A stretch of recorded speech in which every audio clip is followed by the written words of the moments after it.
On October 22nd, Chinese President Xi Jinping began a three-day visit to Russia. The focus of this trip is to attend the BRICS summit in Kazan.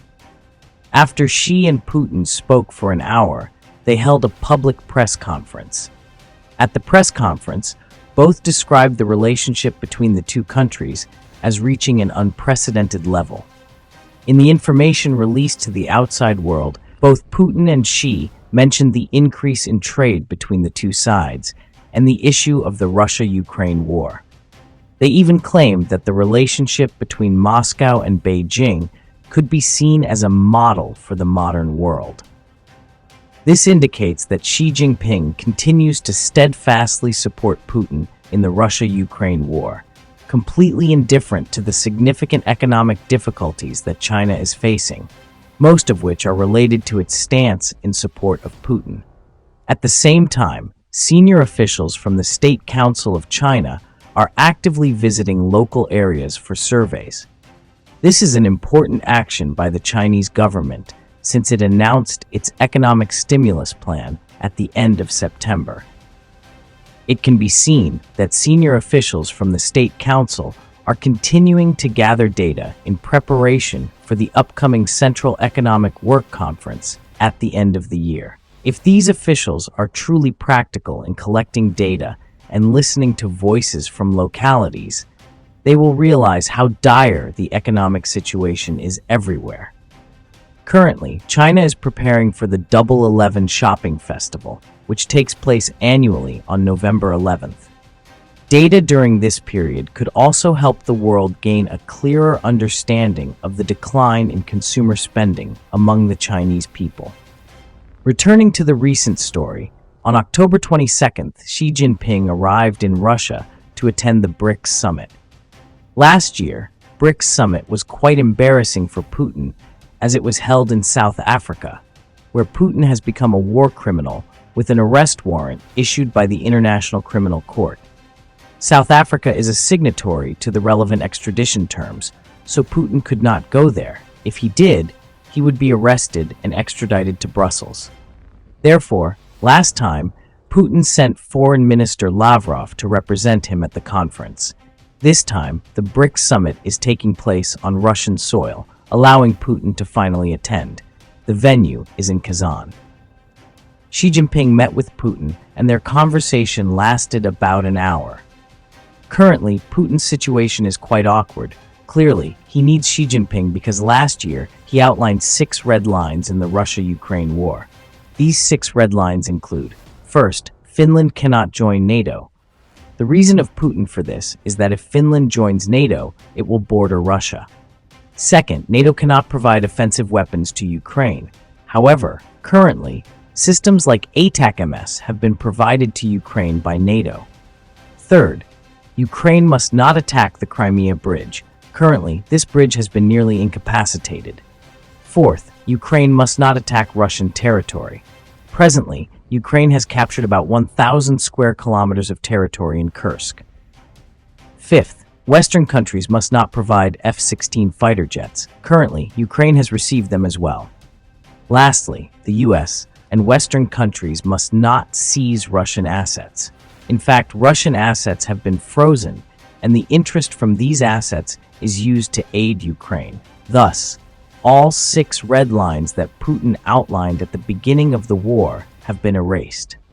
Russia is currently so weakened that it not only has to buy ammunition from North Korea, but is also begging North Korea to send troops to join the fight. NATO is also currently investigating the situation of North Korea entering the conflict, while South Korea has declared it will provide offensive weapons to Ukraine.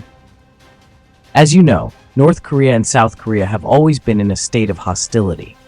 In fact, the Korean War has not officially ended, and North Korea and South Korea are only in a ceasefire state, without a peace treaty signed. Currently, the military confrontation between North Korea and South Korea is taking place through the proxy war between Ukraine and Russia. Although Putin's current situation is very poor, Xi Jinping's determination to support him is clearly unchanged. Putin told reporters that after China-Russia bilateral trade set a record last year, despite both countries being negatively affected from the outside, they maintained a trend of growth in economic interactions. Putin cited data from the Russian side, stating that from January to August, the trade value between the two sides increased by 4.5%. He mentioned that while the statistics from China have some minor discrepancies, the overall positive trend continues. Putin also emphasized that both sides have successfully launched joint projects in the fields of energy, industry, high technology, transportation, agriculture, and many other areas. In addition to economic issues, it is certain that the Russia-Ukraine war will be an indispensable topic in discussions between Putin and Xi Jinping. Regarding Xi Jinping's attitude toward this war, Russian Presidential Press Secretary Peskov stated that Putin and Xi exchanged views on the Ukraine issue, as well as the overall international situation. I suspect that the overall international situation refers to the U.S. elections. Peskov pointed out that regarding what is happening in the world, the stance and methods of both sides once again show significant similarities. This means that on the issue of the Russia-Ukraine war, Xi Jinping and Putin have a consensus attitude. On the issue of the U.S. elections, Xi Jinping and Putin's attitudes are also nearly the same. What does this indicate? It shows that Xi Jinping will continue to support Putin. I anticipate that the two sides will discuss the U.S. war elections. Currently, the trend of Trump winning the election is becoming increasingly clear. The probability of Trump winning has reached 60%, surpassing that of Kamala Harris.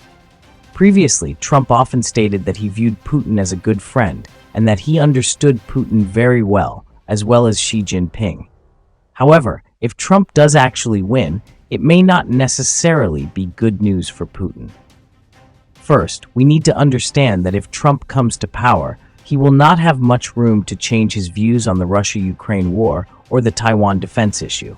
The U.S. has laws like the Taiwan Relations Act and various acts related to supporting Ukraine. Therefore, even if Trump wants to support Putin or Xi Jinping, he may not actually be able to do so. And even if he wants to, he may not be able to. Moreover, Ukraine will absolutely not agree to Trump's Land for Peace plan, so the Russia-Ukraine war will continue. Even if the U.S. does not want to provide much aid to Ukraine, other countries like France and Germany will continue to support Ukraine, and they may even fill the gap left by the U.S. The main reason is that they perceive the threat from Putin as significant. If Ukraine fails, Putin could continue to annex Poland or other Eastern European countries, so they absolutely cannot allow Putin to win in Ukraine.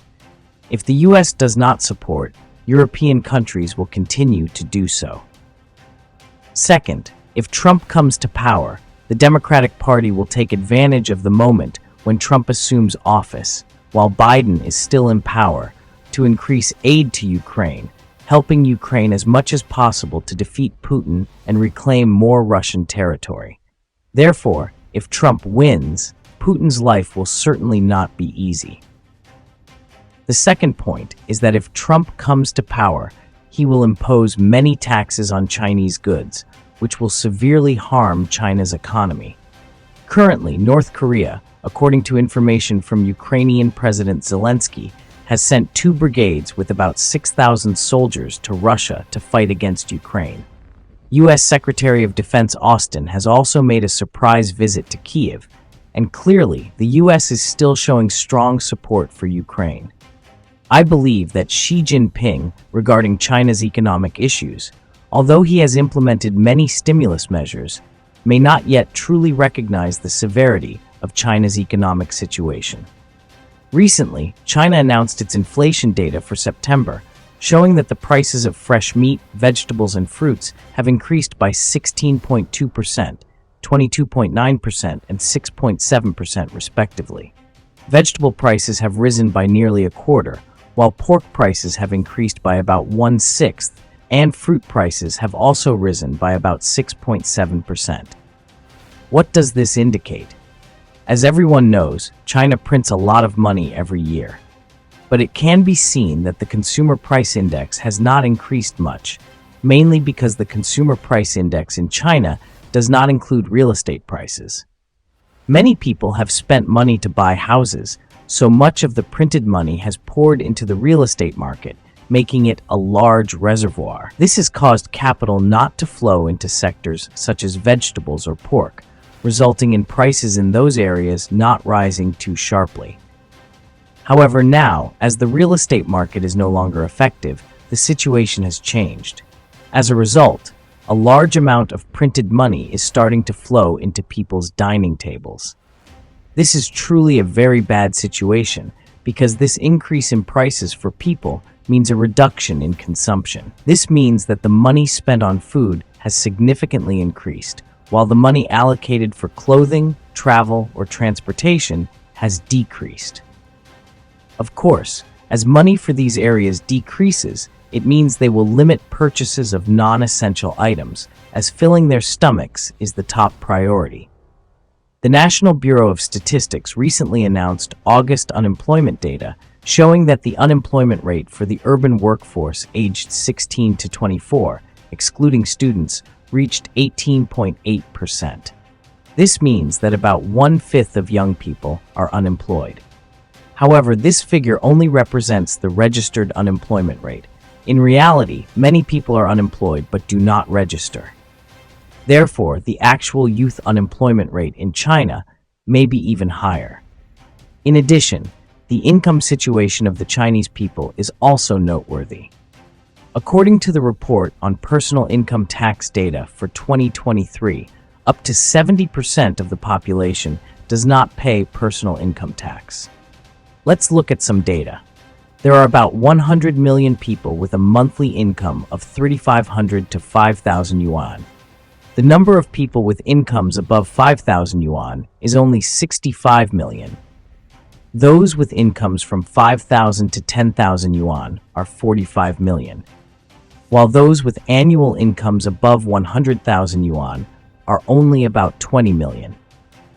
If we consider that the labor force population is 720 million, it can be calculated that the number of people with incomes below 3,500 yuan in China exceeds 600 million. Previously, Li Keqiang once stated that more than half of the Chinese population has a monthly income that is not enough to reach 2,000 yuan, or even less than 1,000 yuan. Currently, the situation seems to show no improvement. If you have an annual income of 100,000 yuan, you are almost in the top 3% in China. With an annual income of 100,000 yuan, which is about 8,000 yuan a month, it is indeed not much, but you have joined the ranks of the highest earners. Many companies have now lost the ability to pay salaries. The situation of declining consumption in China is becoming increasingly apparent. There are reports that European luxury brands are struggling due to Chinese consumers no longer spending as before, leading to a significant drop in revenue, with some brands declining by as much as 5 to 7%. Notably, the French luxury brand Chanel is planning to cut jobs in China to cope with the rapid contraction of the luxury market. The current Chinese government may be looking towards the State Council, as this is directly related to people's livelihoods and employment, for which the State Council is the managing body. Senior officials from the State Council are actively visiting local areas for surveys. Thus, while the State Council of China is conducting economic surveys, Xi Jinping is supporting Russia, creating a stark contrast. Please leave your comments below to let us know your view. If you find this video useful, please support us with a subscribe, a like, and a comment to help us improve this channel. We sincerely thank you and look forward